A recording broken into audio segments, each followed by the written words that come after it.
Oke, self supervised learning ya. Materi kita pagi ini.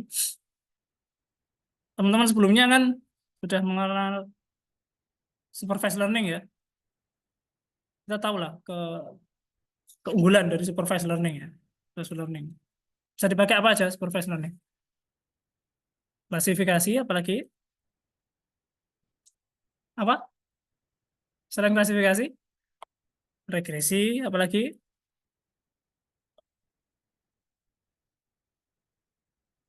deteksi pernah nyoba? Deteksi. Apa bedanya klasifikasi dan deteksi? Tempat. Nah, misalnya apa? Gambar, oke. Hmm, di mana? Oke. Berarti ada koordinat. Ya, ya benar ya. Bedanya klasifikasi dengan deteksi itu seperti ini. Seperti persis yang jelaskan Rito. Jadi kalau klasifikasi itu kan konteksnya satu itu gambarnya apa gitu.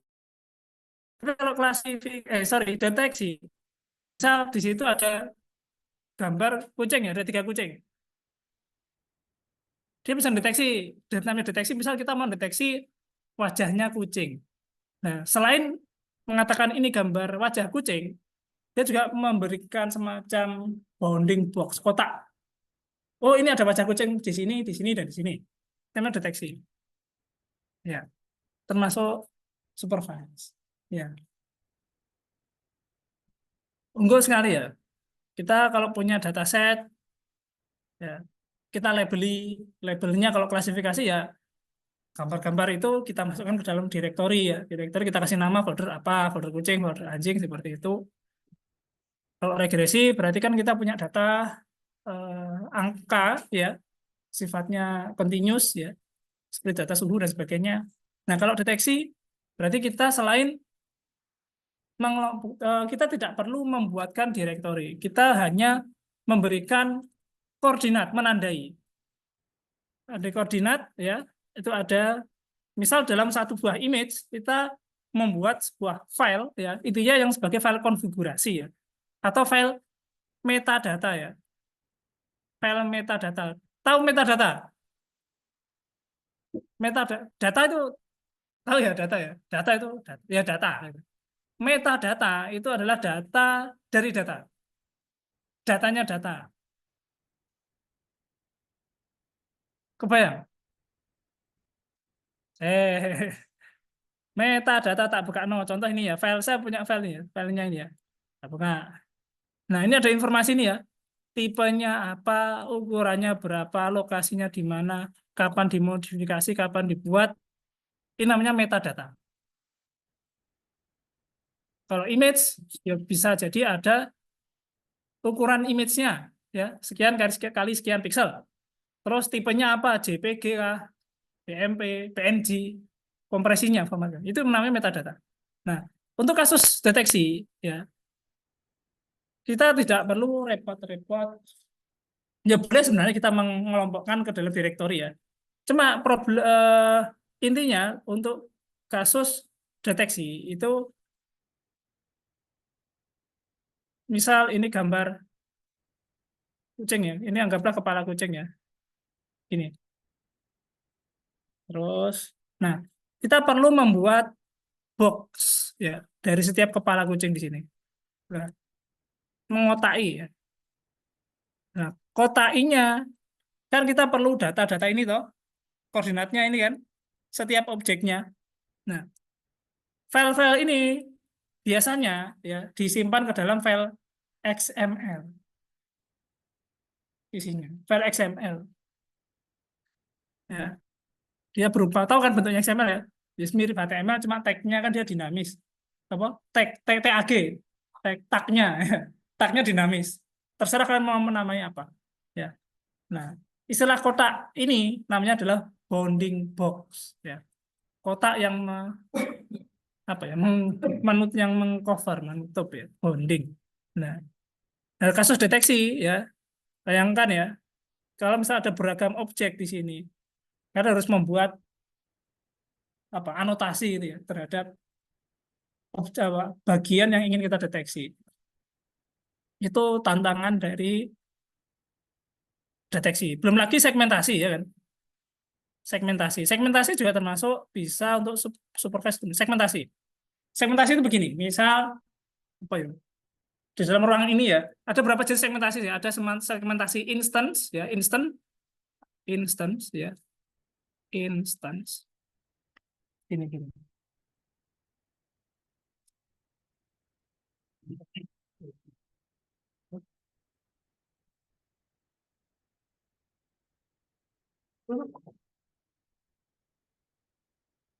Di bawahnya aja. Kelihatan ya? Kelihatan? Kelihatan. Ngadek. Ya, segmentasi ya. Nah,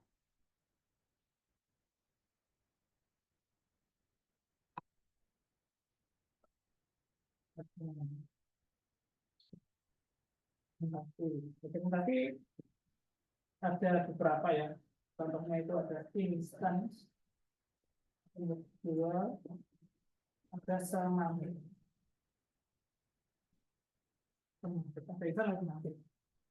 Segmentasi begini, misal kita punya gambar ya.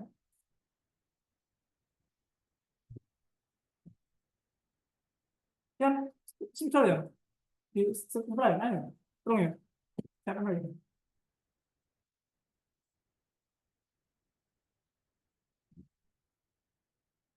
Tapi ini tadi sampai dalam mana? Hah? Dalam kelas ini ya? Tapi di sini terus ya? Speedo ya, habis ini. Sebentar ya. Ini saya bawa speedo. Sudah ya?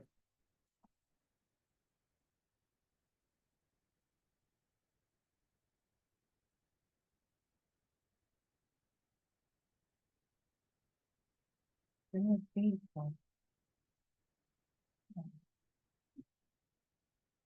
bisa ya?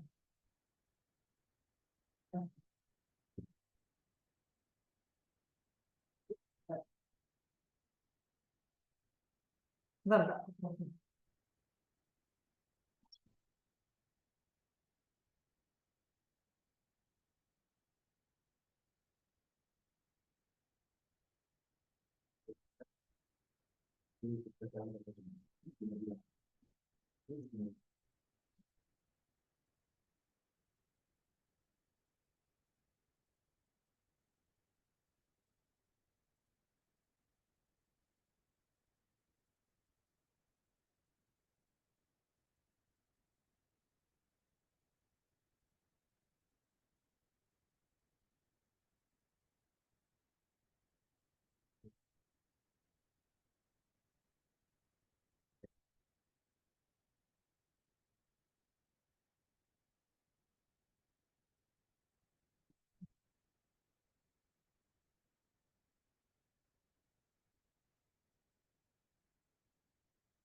Kalau kita punya image ya tentang orang, ini yang tentang meja, yang ada gitu.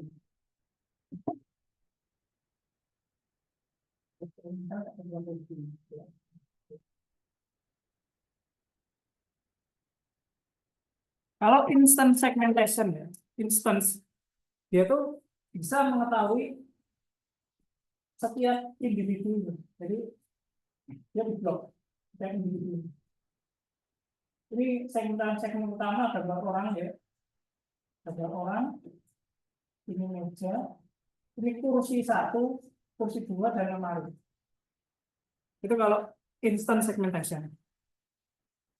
Kalau semantik Semantik itu mengelompokkan objeknya, tapi dia tidak sampai ke individunya. Berarti dia hanya mewarnai, mengetahui ini kursi, ini kursi. Tahu bedanya? Cobain HP, tolong ditaruh dulu. Coba jelaskan ulang. Segmentasi instan tadi apa? Coba jelaskan. Apa? Siapa namanya? Apa? Silakan Bas, coba bedanya instan dengan semantik. Apa bedanya, Bas? Ayo, Bas. Silakan, Bas.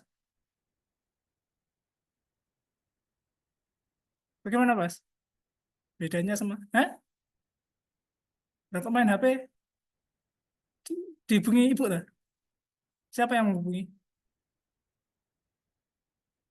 Sekali lagi tak keluar, suruh keluar ya.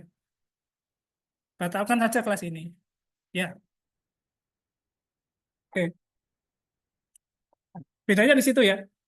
Instant itu sampai bisa membedakan individu objeknya. Ya. Kalau semantik dia hanya kategori objeknya. Orang, meja, kursi, lemari. Itu semantik. Nah, intinya ke contoh 4 kasus ini, klasifikasi, regresi, deteksi, segmentasi, itu membutuhkan apa namanya?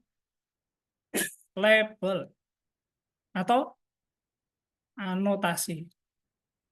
Label manusia. Ya. Dalam membangun dataset semantik, ini yang pernah dikerjakan oleh skripsinya Naseh itu, dia mengklasifikasi, mensegmentasi daun padi, tahu ya daun padi, mana area yang terkena penyakit atau tidak. Jadi ngambil foto gitu ya, diwarnai. Jadi hanya mewarnai area yang terkena penyakit dan warnanya yang lain hijaunya. Hijaunya dikasih warna tertentu, terus warna penyakitnya dikasih warna tertentu. Itu satu image. Kira-kira berapa lama mewarnai itu?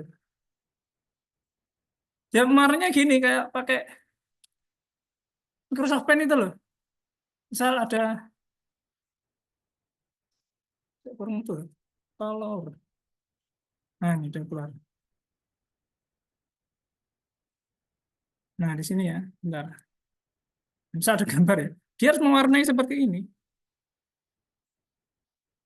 Iya. Di pokoknya gambar gini loh. Dioret-oret gini loh. Ya. Dioret-oret gini mana yang area daunnya, mana yang area penyakitnya. Misalnya penyakitnya warna merah gini ya. Diwarnai gini, dibuleti gini. Blok penuh. Ya. Misal ini satu helai daun gitu ya. Daun ini. Nah, daunnya gini. Yang area yang kosong itu dikasih warna lain, yang warna ada penyakitnya dikasih warna tertentu. Nah, bayangkan ini kalau AI kan nggak mungkin dia hanya satu image kan. Nah, butuh banyak sekali data. Bayangkan effortnya melakukan ini, capeknya. Ya, harus ngoret-ngoret seperti itu. Nah, kemudian apakah setiap AI yang akan kita lakukan harus seperti itu? Pertanyaannya. Apakah orang itu belajar dari label? Artinya begini, misal kau mengenali ini spidol, apakah harus ada tulisan label spidol? Enggak kan? Yang penting kan orang atau anak kecil lah, tahu ini fungsinya untuk menggambar. No problem tanpa harus tahu ini namanya, enggak perlu tahu, yang penting tahu fungsinya. Kemudian ada benda yang bisa pakai untuk menggambar. Ya, ini prinsip kerja manusia. Orang manusia belajar seperti itu. Ya, apalagi ya, ini kasus ekstrim ya. Contoh kita mau membuat AI yang sangat keren ya, dengan menggunakan kasus supervised learning. Berarti mau nggak mau kita harus melabeli semua objek yang ada di dunia ini kan. Mungkin nggak? Nggak mungkin. Masa semua objek seluruh dunia kau labeli? Ya, misal kalian belajar daun-daun yang daun tertentu ya, terus di tengah jalan ada daun bentuknya beda. Masa harus dilabeli ini daun gitu? Enggak. Apakah manusia belajar seperti itu? Kan tidak. Nah, filosofinya dari self-supervised learning itu seperti itu. Ya, manusia itu mempelajari sesuatu itu karena ada pola. Nah, pola-pola ini ya istilahnya adalah representasi. Ya, oke. Ini kunci utama dari self supervised learning adalah membuat sebuah representasi.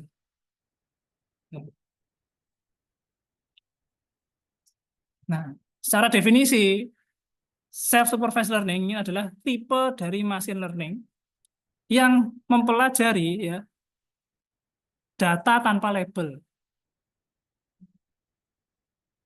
Kebayang? Lalu bedanya dengan unsupervised apa? Nah, kan ada supervised, ada unsupervised. Ya. Kalau supervised itu berlabel, unsupervised tidak berlabel. Kalau saya supervised, ini kan sama-sama tidak berlabel. Bedanya apa?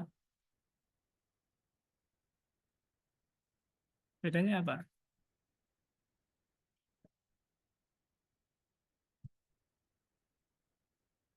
Kalau ada yang tahu bedanya, SSL tugas ini tak kasih 100. Enak toh? Cek browsing tapi. Apa bedanya unsupervised dengan self-supervised? Tadi kata kuncinya saya sudah nyebutkan. Kalau unsupervised, beda berarti harus menyebutkan dua-duanya. Jangan satu saja.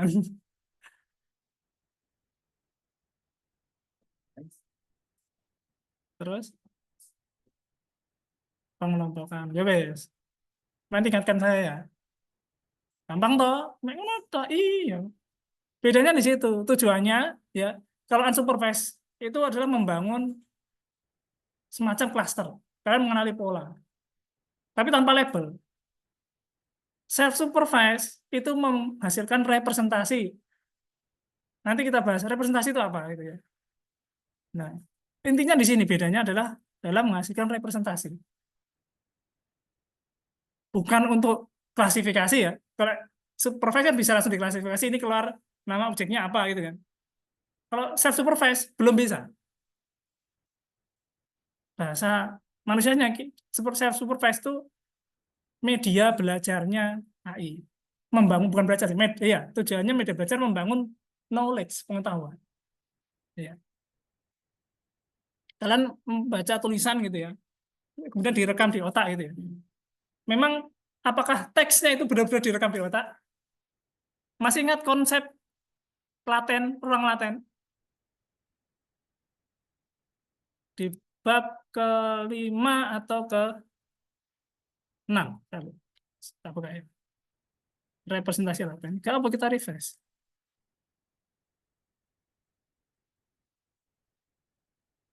Nah, ruang laten di bab autoencoder. Masih ingat konsep ruang laten?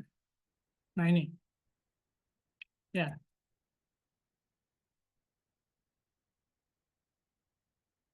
ada yang bisa jelaskan? Tak kasih 100. Coba. Belajar itu lagi, nanti double, nggak bisa. Yang lain, silakan. Apa konsep? Enak aku. Pakai satu sih tugas SSL-nya. Konsepnya ini yang jelaskan dengan tepat ya, akurat. Silakan. Pak Isma Pak. Nggak apa nyoba kan salah ya. Salah nggak apa-apa. Coba dijelaskan. Konsepnya ruang laten ini. Soalnya ini fundamental dalam AI. Ya ini konsepnya deep learning ya di sini gitu. Apa? Silakan. Itu apa? Ruang laten. Oh. Apa? Coba diulangi.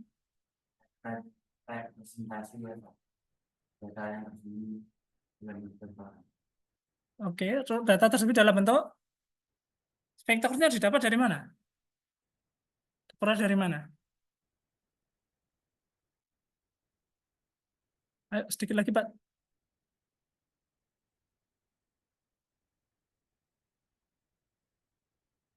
Vektornya diperoleh dari mana?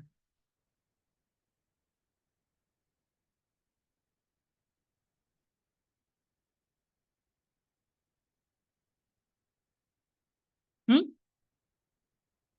Oh, bukan. Di dalam konsep ruang laten itu tidak secara mentah menyimpan pixel dari image. Gitu. Nah ya, memperoleh vektornya itu kemudian disimpan dan orang Latin itu diperoleh dari mana?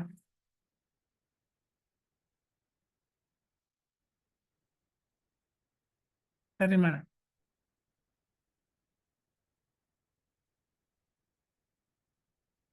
Oke, ada jawaban? Skip. Di situ sangat, sangat jelas loh.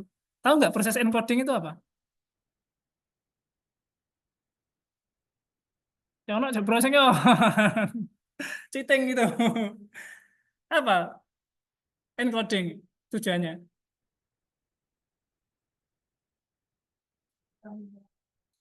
Bagaimana? Agar bukan konteks data ini kan data di encoding jadi titik-titik itu kan. Encoding sebenarnya membangun apa sih intinya? Apa tuh? Oh, itu sudah yang lain. Apa kira-kira? Ansor, coba apa so? Encoding ini ngapain sih?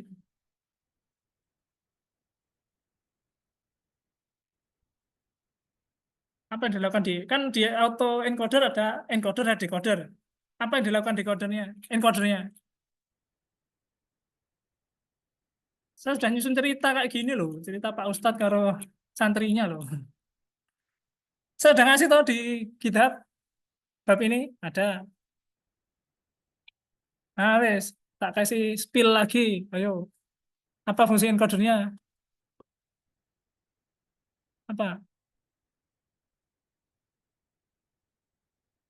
So sih kurang. X itu apa? Bukan. X itu data mentah, apapun bentuknya, entah itu image, teks, video, bebas. Encoder itu apa isinya? Isinya. Ya neural network, entah itu CNN, RNN, dan sebagainya.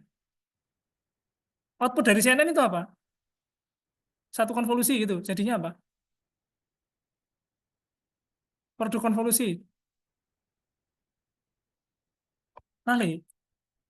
Bab 2 itu. Produk konvolusi. Apa?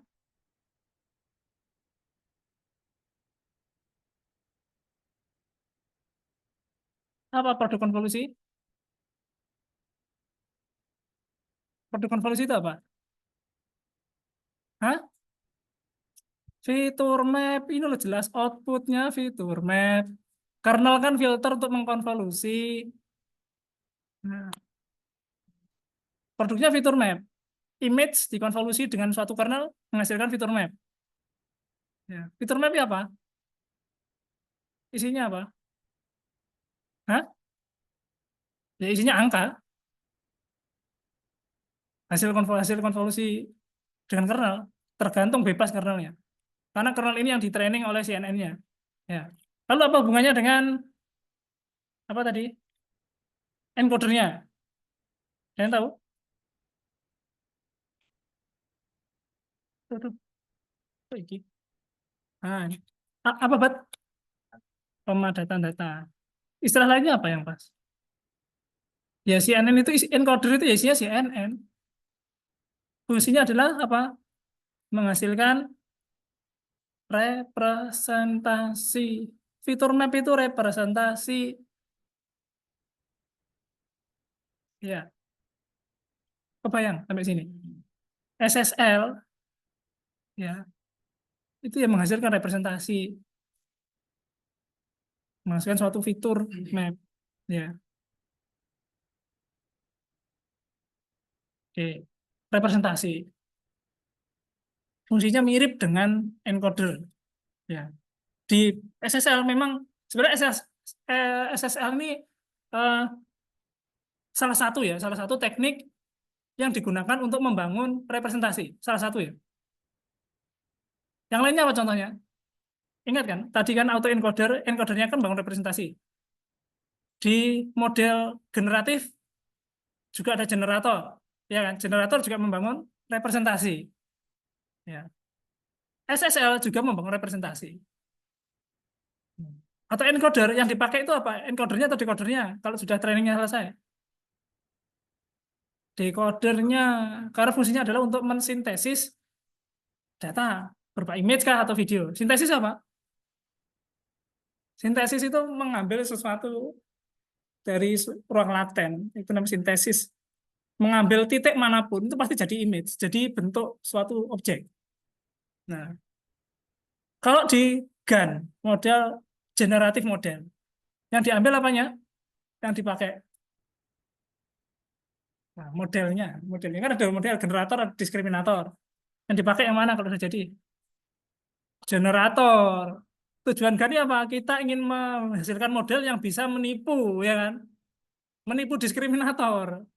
Berarti kan model generator kan dia generate banyak. Kalau kalian training kan jadi banyak image, toh. Image pada generate pertama, kedua, ketiga, sampai benar-benar hasil generate-nya itu mirip dengan data kita. Nah, nah, kalau sudah bisa menghasilkan image yang hampir realistis ya, berarti generate dan diukur dengan diskriminatornya kan. Berarti diskriminator sudah bisa membedakan, tidak bisa membedakan lagi antara ini hasil generate atau data asli. Kalau itu sudah berhasil, berarti tugasnya generator sudah selesai dalam masa latihan. Berarti model GAN-nya sudah jadi. Itu generatif model. Ya itu yang kalau pakai GPT itu kan cuma generatif toh. Kan nggak bisa bedakan ini hasil GPT atau manusia kan.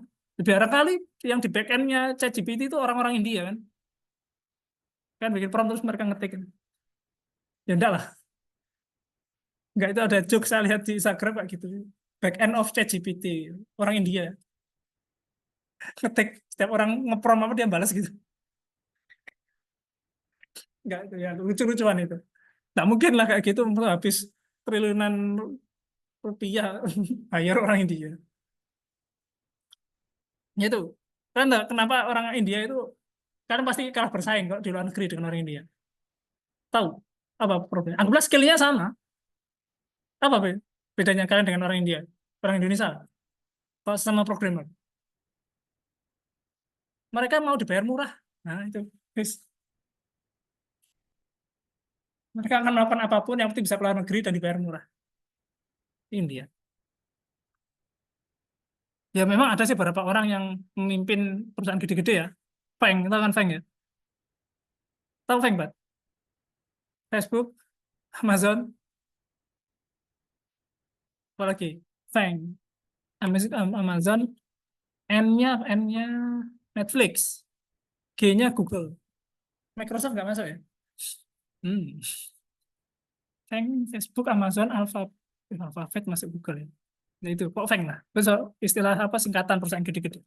Nah, oke ya. Nah ini, terus ini bukti, ada bukti berapa penelitian bahwa SSL itu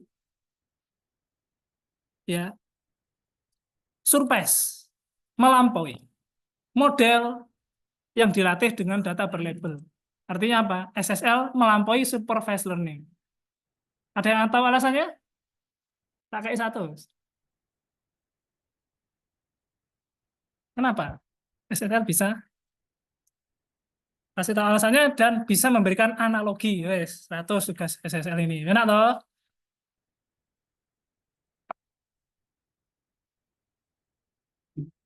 Apa? Ayo, Yon. Yon, masuk ke rumah, Yon. Ayo. Itu sudah dapat ini. Ingatkan saya tuh ya nanti ya. Tuh. Apa, Yon? Apa yang lain? Silakan. Ansor, apa, Ibat, Pak Is. Silakan, Is. Apa, Is? Kok bisa SSL ini bisa melampaui?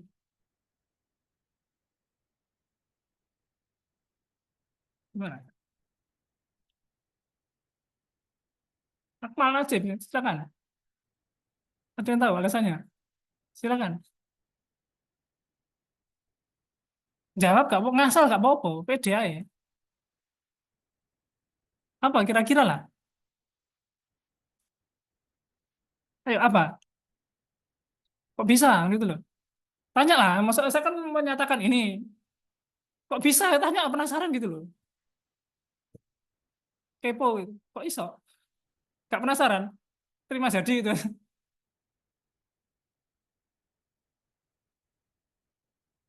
Apa? Kok bisa?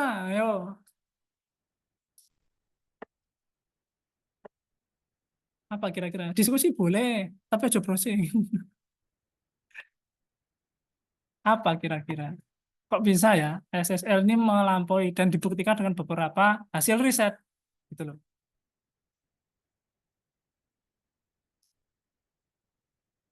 Ingat ya kata kuncinya tadi apa produknya SSL?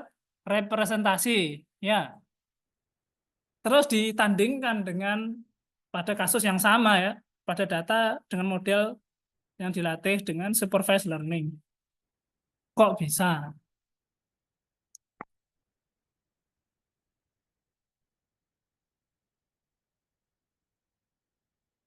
Oke, skip, skip. Gini, oh berarti nggak usah, wes. Gini, tak kasih contoh. Misal Ridho karo Ibad ya. Kalian mau mengerjakan soal ujian tulis, essay, apa kira-kira? Kalkulus ya? Apa? Kalkulus essay nggak? Kan ganda ya? Apa sih essay apa? Statistika? EPIS apa? Epistemologi Islam, ya EPIS lah. EPIS, EPIS, EPIS. Epistemologi Islam, ya. Ridho belajar dari buku yang diberikan dosen. Ya, di situ kan ditulisi, oh ini definisi ini gitu ya, satu buku. Ibad, ya, sebelum mengambil epistemologi Islam, ya, Ibad sudah duduk di perpus selama 1 semester, belajar buku-buku filsafat Islam, epistemologi dan sebagainya ya. Kemudian semester depannya Ibad join kelas epistemologi Islam dan dikasih buku yang sama dengan Ridho. Dari contoh ini saja, kira-kira misal kalau ditandingkan dua anak ini mengerjakan soal yang sama, hasilnya lebih bagus yang mana? Kenapa? Hmm? Data trainingnya dari awal sudah banyak pengetahuan. Iya, kuncinya SSL di situ. Bisa ngebayangin? SSL itu artinya membangun representasi. Representasi adalah pengetahuan. Tanpa tahu ini untuk apa, tapi dia sudah dilatih belajar. Nah, kemudian ketika berhadapan dengan satu kondisi kasus ya, aku harus ujian. Berarti kan dia harus menyelesaikan satu kasus, entah itu klasifikasi atau yang lain. Ya, dia sudah punya pengetahuan, kemudian ditransfer pengetahuannya. Konsepnya mirip transfer learning. Ya, ketika di training dengan kasus data yang baru yang berlabel, labelnya sedikit, dia lebih canggih modelnya. Karena ada pengetahuan representasi sebelumnya yang ditransfer. Nah, bedanya dengan transfer learning apa? Konsepnya sama, transfer learning. Dia itu model yang ditransfer pre-trainnya itu dari model berlabel. Kalau SSL itu tidak berlabel, beda ya.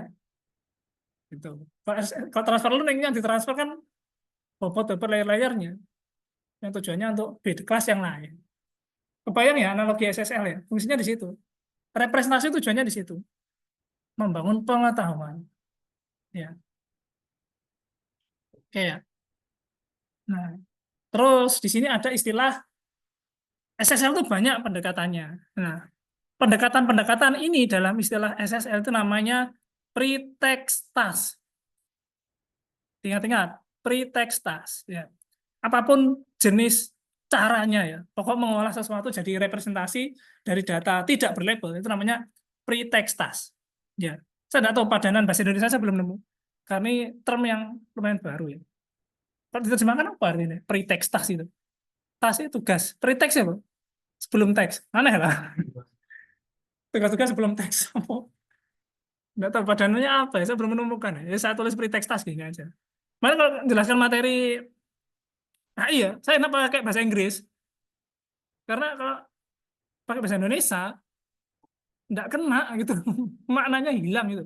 Sama kalau bahasa Arab kan nggak gitu ya. Pasti ada kata-kata yang memang aneh, jadi bukan aneh sih. Maknanya nggak kena kalau diterjemahkan ya, ke bahasa Indonesia. Juga stand up komedi ya, jokes-nya nggak kena gitu. Ya, ya ini ya contohnya. Pretext task, apapun ya. Itu menghasilkan representasi. Nah, contohnya apa? Ini pasti kalian pakai, sering pakai. Contoh adalah dalam kasus dan NLP, tahu NLP ya? Natural Language Processing, bahasa alami ya, teks ya. Entah teks atau spoken language ya. Nah, contohnya adalah masking kata-kata, masking tahu. Masking itu misal ada kalimat ya, ada beberapa kata itu yang dihilangkan gitu loh. Itu namanya masking, gitu ya. Diblok. Terus ada kalimat saya suka makan nasi goreng. Nasinya diblok itu. Saya suka goreng. Nah, kan titik-titik. Nah, tujuannya SSL ini adalah memprediksi kata yang hilang ini apa. Bisa dipakai itu. Contohnya apa? GPT lah. Kalian ngetik pakai kata-kata tipe aneh itu. Paham ya mereka ya? Nah, itu modelnya salah satunya ini. Menggunakan masking. Menghilangkan kata-kata. Nah, tentunya ya, melihat bedanya kalimat dengan kata itu apa? Kalau kata kan meskipun disusun bareng-bareng ya, kalian melihat kalimat sebagai kata, potongan kata individu, dan melihat kalimat sebagai sebuah konteks, kan beda makna ya. Kalau melihat sebagai individu kata, berarti kan ada kalimat, ada subjek, predikat, objek. Maknanya tidak ada. Kita bisa mengetahui makna orang ini mengatakan sesuatu karena ada konteks kalimat. Saya mau pergi ke pasar. Tapi kalau individu, saya mau pergi ke pasar. Apa maksudnya? Nggak ada. Nah, ya, teknik ini sudah pernah dikeluarkan oleh Google, namanya BERT ya, BERT, Bidirectional Representation ya, Text BERT ya. Nah, contoh lain adalah model Mae, tahu Mae? AI-nya tahu kan ya? AI-nya autoencoder. M-nya apa? Mask, masked, masked autoencoder. Jadi autoencoder yang fungsinya untuk data yang dimasking, gitu aja bedanya. Sebenarnya kita baca autoencoder ada variational autoencoder, ada Mae atau Biol, bootstrap your own letter. Nanti di akhir saya tunjukkan ini ya. Oke. Nah, contohnya ini. Fungsinya ya, Mas, bisa untuk image juga ini. Ya, contoh kita melihat gambar yang kan ada kalanya image itu kepotong gitu ya. Kita bisa mengenerate potongan yang hilang itu kalau menggunakan masket autoencoder. Bisa untuk restorasi image, fungsinya seperti itu. Banyak. Kan pernah ya lihat mungkin di reelsnya IG itu mewarnai gambar-gambar jadul yang abu-abu itu loh. Kan sudah banyak kan AI kan, wah, realistis sekali ya. Ya, kok bisa ya? Padahal kan kalau sudah dari si channel kan dia cuma satu channel kan, channel abu-abu. Tiba-tiba nambah dua channel gitu loh. Berarti kan menambah dimensi dan pixel yang luar biasa kan. Mewarnai loh dari berwarna kan tiga channel RGB. Nah ini input datanya grayscale. Kok bisa jadi RGB? Kalau RGB ke grayscale gampang ya. Sebaliknya ini yang menantang ya. Ya. Nah, kenapa pentingnya SSL ya? Di awal kita udah singgung. Nah, data, kita punya data. Tadi prinsipnya seperti yang saya jelaskan, misal IBAT dia belajar dari resource yang banyak di perpustakaan lah. Dia sampai bikin tenda di sana ya. Nah, baca terus ya. Gabutnya itu dia baca buku gitu loh ya. Berarti kan dia malah mempelajari sesuatu yang luas. Ya, dia nggak punya tujuan ya. Karena ya kan namanya N label kan nggak punya tujuan. Ya, kalau punya label itu punya tujuan ini untuk belajar untuk objek apa. Tapi kalau belajar tanpa label berarti kan suka baca aja. Bahasanya seperti itu. AI-nya suka training gitu. Hmm. Akhirnya menjadilah sebuah representasi yang sifatnya generik. Nah, generik itu gini, kalau kita mempelajari banyak hal ya, kita punya landasan pengetahuan umum yang luas ya. Kemudian kita belajar sesuatu hal yang baru yang lebih spesifik. Kita akan lebih mudah mempelajari itu daripada start from zero, ya kan?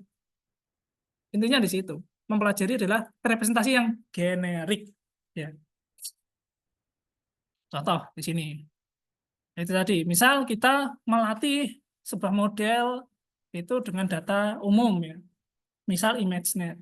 Nah, kemudian kita bisa melakukan namanya kalau menggunakan untuk dataset lain medis ya, itu namanya domain adaptation.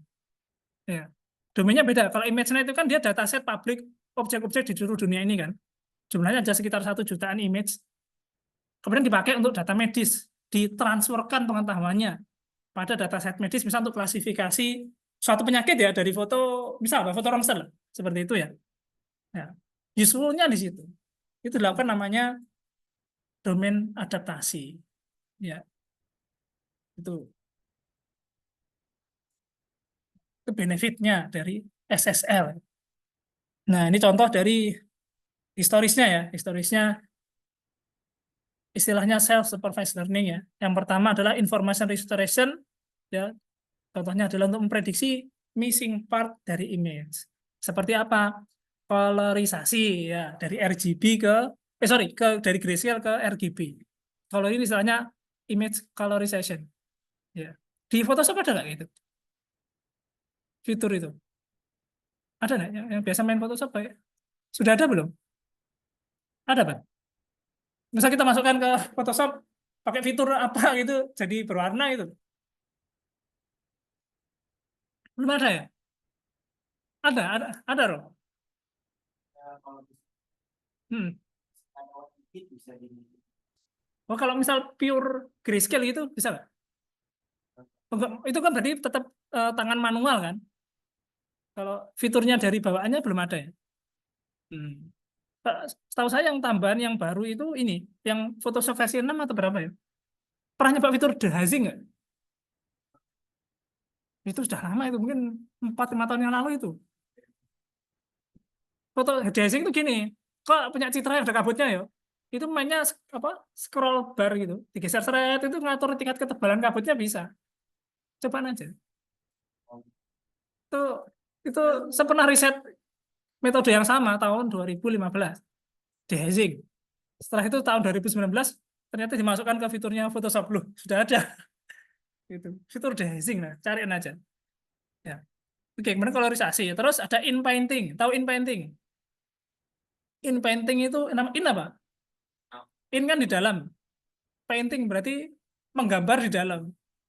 Berarti ada sebuah image bolong, kita menggambar di dalam, namanya inpainting.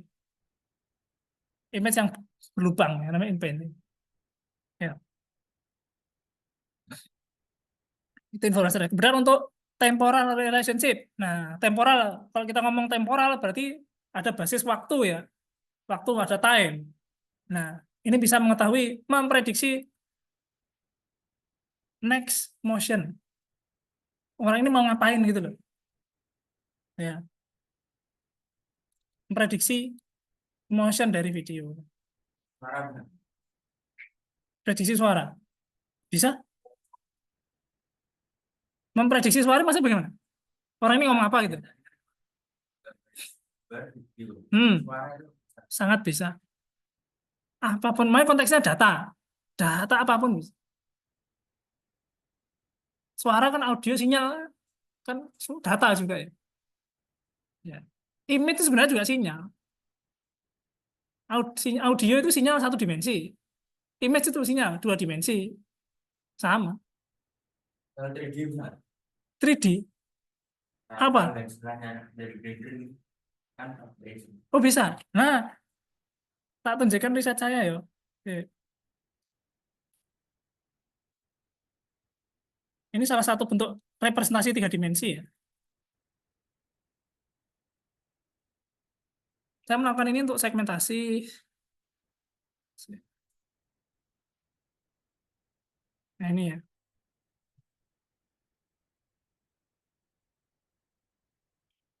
Nah ini saya menggunakan data. Pernah tahu istilah point cloud?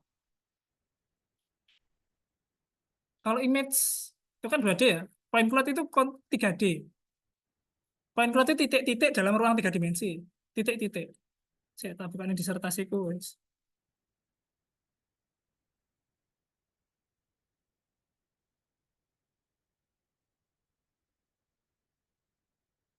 Nah,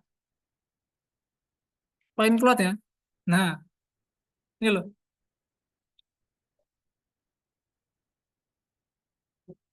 Kelihatan nggak? Point cloud. Point cloud itu titik-titik ini loh. Titik-titik apapun yang tersebar dalam ruang tiga dimensi itu namanya point cloud. Ya. Ini ada sumbu X, Y, Z. Kalau image kan hanya X, Y saja. Ini ada X, Y, Z. Tiga dimensi juga kan. Nah, salah satu pendekatan dalam mengolah data berupa point cloud kan apa ya? Datanya itu tidak beraturan. Titik-titiknya tersebar. Kalau image kan sudah teratur ya, karena apa dibatasi oleh ukuran lebar pixel dan sebagainya. Setiap pixel ada intensitasnya. Point cloud datanya bisa beda-beda variasinya. Nah, salah satunya tekniknya adalah mengubah point cloud ini ya ke dalam suatu bentuk namanya voxel. Ya, voxel itu volumetric pixel. Kalau 2D ya cuma pixel aja. Tapi kalau sudah 3D namanya volumetric pixel. Voxel, satuannya voxel. Satu kotak ini satu voxel. Ya, ini sama-sama 3D. Nah, di sini saya menggunakan salah satu teknik self supervised learning di sini. Ya, namanya salah satu jenis pretext-nya namanya contrastive learning. Ya, untuk membangun representasi data 3D. Sangat bisa, Pak. Iya. Oke ya.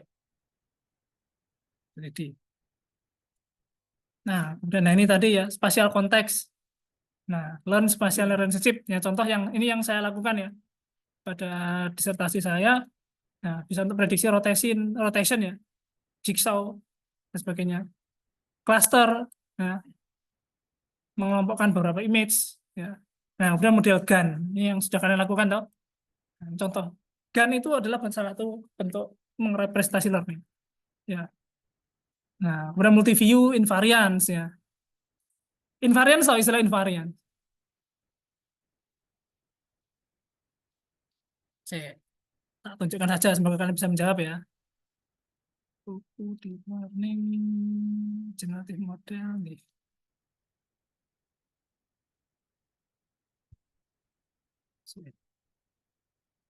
Nah, wes. Ini definisi invariant. Ayo, apa? Invariant. Ya, itu variasi. Namanya kalau variasi, variasi dalam satu gambar. Tapi kalau invariance, apa invariant? Variasi dalam gambar. Poinnya bukan di situ. Invariant itu gini. Apapun bentuk variasi image-nya, kalian tetap mengetahui ini gambar anjing. Itu invariance. Ya. Entah itu gambarnya di rotate, di flip, di crop, di blur ya. Ini anjing gitu loh. Itu namanya invariance. Jadi tidak mempedulikan apapun variasinya, model itu tetap bisa mengenali itu adalah satu gambar objek, gambar anjing. Oke ya, invariance. Nah, suatu saat kalau kalian membaca paper-paper AI, kemungkinan besar menemukan kata-kata seperti ini. Invariance, invariant maksudnya itu apapun bentuknya. Ada yang nyebutnya rotation invariant ya. Di rotate apapun tidak masalah, kita bisa mengatasi masalah itu. Nah, contohnya seperti itu kata. Kemudian ini contoh lain mix and match, pseudo labeling. Nah, ini distillation dan seterusnya banyak ya. Nah, ini contoh bedanya tadi ya. Apa sih bedanya SSL dengan unsupervised? Goalnya kalau SSL itu adalah menghasilkan representation. Kalau unsupervised itu menghasilkan struktur, cluster, atau grup dari suatu data. Itu unsupervised. Outputnya menghasilkan fitur embedding atau fitur map. Ya, kalau unsupervised dia langsung jadi klasternya. Data tersebar langsung tahu oh ini klaster-klaster ini ya. Tapi tidak ada labelnya. Nah, SSL ya sebenarnya dia membutuhkan label. Yang dimaksud tanpa label itu adalah label campur tangan manusia. Ya. Kalau SSL dalam trainingnya dia menghasilkan namanya label ya label tapi namanya pseudo label, label semu. Ya. Contohnya ini tadi. Ya. Label semuanya apa? Kasus di contrastive learning dia labelnya hanya positif negatif. Positif itu artinya apa? Ini objek A original ya, gambar asli. Dia itu ditandingkan dengan gambar yang lain. Ini dengan ini gitu loh. Ini dengan ini gitu. Ini dengan ini gitu seterusnya ya. Ini dengan ini dan seterusnya. Nah, jika kemiripannya sangat tinggi maka dia dilabeli positif. Gitu ya. Itu namanya label positif negatifnya di situ. Tentu butuh label. Tapi tanpa campur tangan manusia. Makanya istilahnya adalah self supervise ya. Yang tersupervisi dengan sendirinya. Yang generate labelnya itu adalah modelnya. Ya. Kemudian kalau unsupervised jelas ya tanpa label. Nah, ini yang saya maksud proses transfer learning-nya ya. Di sini istilahnya menggunakan term lain yang namanya downstream. Downstream produknya tadi fitur embedding ya. Dia kemudian fitur embeddingnya ini bisa ditransfer pada kasus-kasus downstream seperti klasifikasi, deteksi, dan segmentasi. Kalau di paper saya yang dia kontrastif disertasi saya ini ya, kalau di sorry di paper sebelumnya mana sih? Nah ini di disertasi paper ini saya menggunakan untuk dua kasus downstream. Yang pertama klasifikasi, yang kedua adalah part segmentation. Part segmentation itu variasi lain dari semantik ya, semantik atau instant, tapi dia untuk memprediksi bagian dari objek. Contoh apa? Kita segmentasi bagian tubuh manusia. Ini area tangan, badan, kepala, kaki. Itu namanya part segmentation. Ya.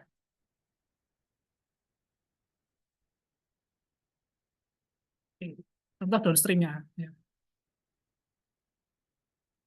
Oke ya. Nah, contoh-contohnya apa? Macam-macam yang sudah ada. Ini ada SIM, CLR, YOL, MAE, BERT, ini yang saya sebutkan di awal, Dino, dan seterusnya.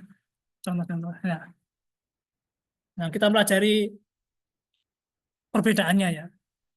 Nah, SSL ini tidak beda dengan transfer learning secara fungsi untuk kasus downstream. Ya, dia fungsinya memang untuk menghasilkan fitur representation, tapi untuk data pre-training. Ya, pre-training itu apa? Pre-training.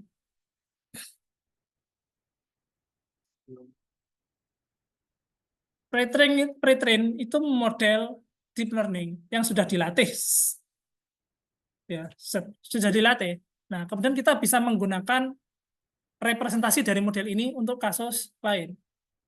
Ya, ini bisa dia pakai. Ya, ada muncul istilahnya dalam transfer learning, SSL, model generatif dan sebagainya, pre-train. Ya, sangat jauh ya performa perbedaan kalau kita melakukan kasus klasifikasi ya menggunakan pre-train atau tidak. Ya. Contoh kalau kita menyelesaikan masalah kompleks di pertemuan awal-awal kita kan mengklasifikasi citra. Yang pertama kasus apa? Tulisan tangan itu ya. Kita bangun model CNN biasa toh. Nah, itu bisa membedakan sangat ya bagus lah performa. Tapi ketika datanya kompleks, data yang sudah kompleks seperti buku ini buku. Nah, ini ya.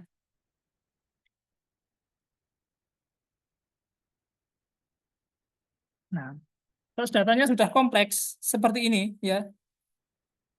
Kalau menggunakan model yang sama CNN dengan kasus tulisan tangan, jauh sekali performanya. Ya, karena model CNN yang kita bangun itu sangat sederhana sebelumnya untuk kasus tulisan tangan. Kalau langsung dipakai nggak bisa. Ya, makanya dalam kasus tertentu ya kita menggunakan transfer learning. Ya, untuk kasus yang lebih kompleks menggunakan pengetahuan dari model sebelumnya. Ya, dipakai, ya, ditransfer fitur representation-nya, fitur map-nya ditransfer, ya, untuk melakukan klasifikasi. Contohnya lebih kompleks seperti itu. Oke. Nah, terus kasus unsupervised ya, clustering dan sebagainya. Nah, kasus SSL pada image ya. Untuk image tertentu, image patch ya, tadi kita sudah bahas ya, skip aja. Nah, ini kemudian best practice-nya. Nah, ini biasanya yang ditunggu-tunggu ini kan. Jadi dalam SSL ini saya harus melakukan apa dulu gitu kan. Ini saya tunjukkan beberapa variasi ya. Teknik self-supervised learning yang sudah kondang. Ya. Bahasa kerennya namanya state of the art. Ya, state of the art. Kondisi metode yang saat terkini yang paling canggih. Ya. Ini beberapa contoh ya. Beberapa teknik SSL, biasanya dia menggunakan data augmentasi. Atau augmentasi? Apa augmentasi? Ini contoh produk dari augmentasi. Image aslinya dia augmentasi. Ini random cropping, resize, flip, distort, rotate. Nah, itu namanya augmentasi. Satu buah image diaugmentasi menghasilkan beberapa contoh image. Tapi konteksnya sama. Ini gambar anjing. Augmentasi ya. Pendekatan-pendekatan berbasis augmentasi, kemudian berbasis proyeksi yang basisnya pada kasus contrastive learning ya yang saya gunakan. Kemudian teacher student. Nah, prinsipnya. Masih ingat autoencoder ya? Mirip dengan teacher student atau kasus generatif model. Nah, kemudian yang menggunakan basisnya tuning hyperparameter, kemudian yang terakhir adalah image modeling. Kita lihat data yang pertama ya, kasus yang pertama. Nah, yang menggunakan augmentasi data ya. Contohnya adalah SIM-CLR. SIM-CLR itu framework ya, framework untuk contrastive learning. Ya, dia menggunakan beberapa augmentasi dan sebagainya, kombinasi. Nah, augmentasi-augmentasi ini ya, dia yang saya sebutkan tadi dia untuk menghasilkan pasangan positif dan negatif. Ya, seperti itu. Nah, representasinya dari augmentasi itu harus invarian. Masih ingat ya tadi? Bentuknya bebas apapun tapi tetap bisa dikenali itu gambarnya apa. Syaratnya itu. Hmm. Ini contoh-contoh bentuk augmentasinya. Nah, challenge-nya apa? Nah, dalam kasus ini ya, augmentasi ini sangat bergantung dengan batch size ya, salah satunya ya, data training yang sangat gede dan memakan waktu. Ya, ini saya buktikan. Saat ini saya sedang training untuk self-supervised learning ya, dengan dataset 400.000. Tidak banyak sebenarnya, dibandingkan data ImageNet loh ya. Dengan model supervised learning, self-supervised learning, satu epoch itu butuh 40 menit. Kan biasanya epoch berapa menit? 5 menit ya biasanya. Kalau datanya agak kompleks ya, saya 40 menit. Satu epoch 40 menit. Total epochnya saya set 200. Berapa hari itu? Itu masih jalan di ruang di server. Progresnya ini saya pantau online di OneDB. Kalau mau menggunakan tools ini gratis kok. Memantau proses training. Sangat membantu ini. Ya ini kontrastif.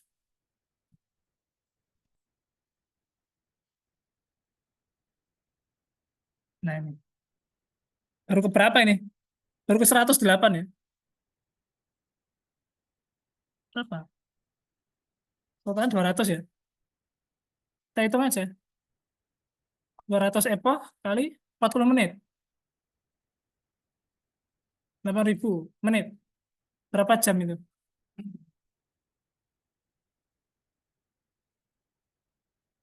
Berapa jam? 133 jam. Berapa hari? 5,5 hari. Padahal saya pakai mesin RTX 4090 loh. Kalau kagel nggak bisa lah ya. Kagel lah. Kagel jatahnya 30 jam ya. Nah, habis itu. Tadi 133 jam ya. Nggak bisa. Ya. Jangan dicoba ya. Kalau mau nyoba pakai paper space. Nah, paper space ini ya. Nah, paper space ini pas ya mesin virtual. Kalian bisa milih model GPU macam-macam. Biayanya per jam hitungnya. Kalau GPU yang paling bagus ya Nvidia DGX H100. Pernah tahu? Fotonya saja ya.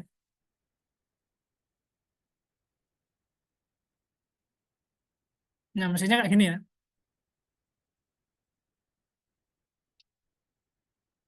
Belum satu mesin harganya berapa ya? Itu lagi. Tik- Bisa hampir 400 ya. 300 USD. Berapa? 370 ya? 70 dikali berapa? 16.000 ya? Berapa ya? Lu lebih piro yuk? Di Pro Lu. Hampir 6 M ya? Satu mesin.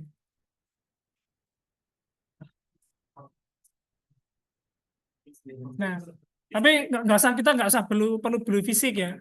Di Paperspace kalian bisa milih, bisa gunakan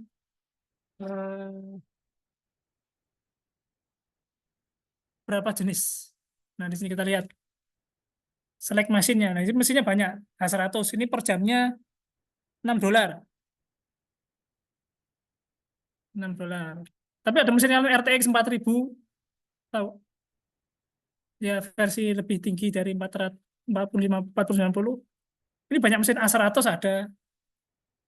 Ini bisa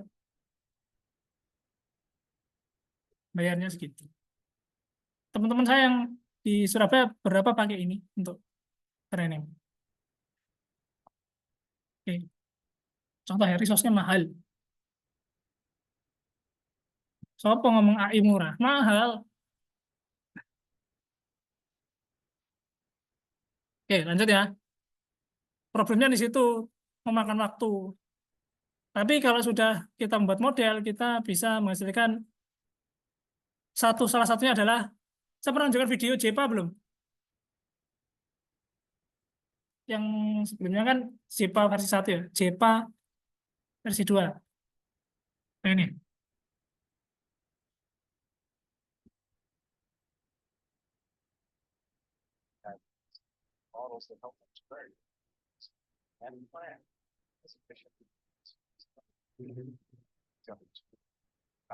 World model for advanced machine intelligence.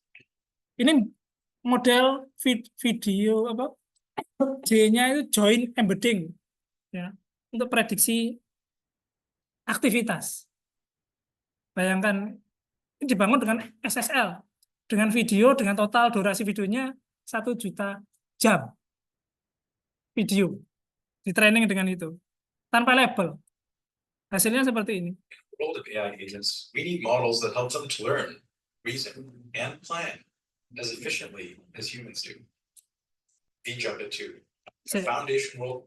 Ingat ya, coba kata-katanya apa? Captionnya sambil dibaca ya. AI agents, we need models that help them to learn, reason, and plan. Nah, arahnya itu AI sekarang adalah reasoning, planning, dan prediction. Ya. As efficiently as humans do. VJumpit 2, a foundation world model for advanced machine intelligence. Inspired by the mental models of humans and animals, world models represent reality and predict how it evolves over time. With a world model, an AI system actionnya diprediksi tadi ya, di pojokan ya, kelihatan ya? Dia membuka kulkas, mau menggoreng. VJumpit 2 is a world model made through self-supervised learning from more than 1 million hours of video. VJumpit 2 is a joint embedding predictive architecture, JEPA. The model has 2 main components: an encoder, which takes in raw video. Wes, bisa bayang no. Di sini ada encoder juga loh. Ya, itu menghasilkan representasi. And outputs embeddings that capture semantically useful content. Nah, bedanya kalau image, kalau video yang ada temporalnya, data ada temporal, ada waktu. Dia itu membutuhkan semacam, kalau bahasanya pemrograman itu indeks, urutan indeks. Itu penting, urutan kata. Kalau video ya urutan frame-nya. Nah, urutan-urutan ini diistilahkan sebagai positional embedding. Which takes in raw video and outputs embeddings that capture semantically useful content about the state of the observed world. And a predictor, which takes in video embedding and additional context about what to predict and outputs predicted embeddings. Unlike generative models that predict pixels, VJumpit 2 makes predictions in a learned embedding. Nah, bedanya kalau generatif kan dia mengambil dari latent space. Nah, kalau JPA dia melakukan prediction. Space, making it far more efficient. VJumpit 2 demonstrates state-of-the-art capabilities critical for real-world agents. Nah, langsung keluar ya. Complex motion. Aktivitinya dia ngapain aja tadi. And predicting actions from contextual cues. Building on the ability to make predictions, a world model is useful for planning sequences of actions that achieve the given goal. Latent space lagi ya, ruang laten. Specialized training for specific tasks. VJumpit a self-supervised approach enables exceptional performance across tasks and domains, acquiring new abilities with just a few examples. We can deploy our model on a robotic arm in a new environment, solve object manipulation tasks such as reaching, grasping, and picking and placing objects without extensive robot data or task-specific training. By releasing the model, we aim to build a community that accelerates progress towards AI assistance and robots that can understand and operate efficiently and safely in the real world. Meta ya, asik ya. Baik. Pemanfaatannya self supervised learning terbukti ya, dia lebih unggul tadi. Oke, contoh ya. Tadi data augmentation. Nah, ini kemudian yang berbasis proyeksi ya, proyektor ya. Ini umumnya proyeksi ya. Istilah proyeksi ini sebenarnya isinya MLP, multi layer perceptron ya, di dalam encodernya. Ya, dia tidak menggunakan fitur map-nya langsung ya. Fitur map itu dimasukkan ke dalam MLP menjadi ya data vektor disimpan dalam ruang laten ya, seperti itu. Nah, contohnya SIM CLR ya, seperti itu. Masih banyak, masih 40 ya. Setengah 3 ya. Setengah 10 ya sekarang. Ya wis. Oke. Nanti kita lanjutkan pada pertemuan hari Selasa ya, hybrid ya materinya. Oke. Memang panjang sih, secara supervised learning itu. Oke.